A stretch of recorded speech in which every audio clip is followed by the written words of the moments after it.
Hello bachcho, let's read the question. An electromagnetic wave can be produced when charge is. So बच्चों basically electromagnetic wave का source होता है, producer होता है एक एक्सेलरेटेड चार्ज.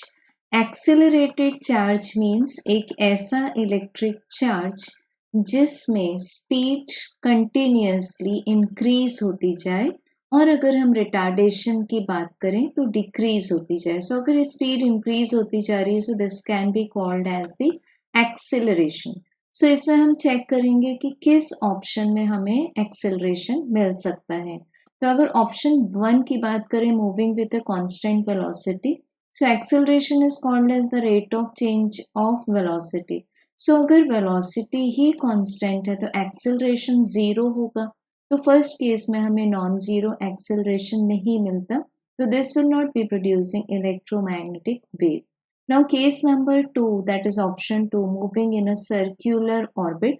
सो बच्चों अगर चार्ज, यहाँ पर हम सेंटर को मान लेते हैं O, अगर चार्ज यहाँ मान लेते हैं कि assumption wise anti clockwise revolve कर रहा है सर्क्यूलर ऑर्बिट में, सो इसके लिए मैंडेटरी फोर्स जो कि इसको सर्क्यूलर मोशन परफॉर्म करवाएगा, that will be the centripetal force.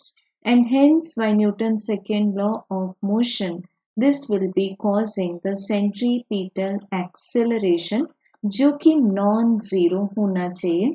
So second case में एक्सेलरेशन नॉन जीरो है, सो EM वेव प्रोड्यूस हो सकती है.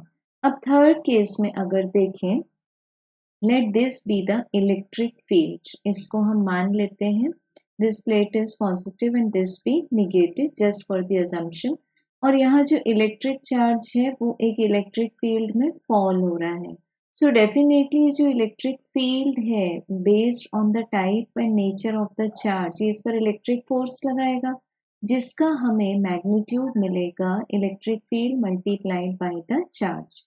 अब इसका डायरेक्शन डिपेंड करेगा नेचर ऑफ द चार्ज पर कि पॉजिटिव है या नेगेटिव है. सो यहाँ पर हमारे पास प्रोड्यूस हो जाएगा mass multiplied by acceleration. So over here A is equal to EQ divided by M भी हमें नॉन जीरो एक्सेलरेशन मिलेगा. सो थर्ड ऑप्शन में भी EM वेव प्रोड्यूस होगी. And hence we can say that both 2 and 3 will be giving us the electromagnetic wave. So correct answer is option 4. Thank you.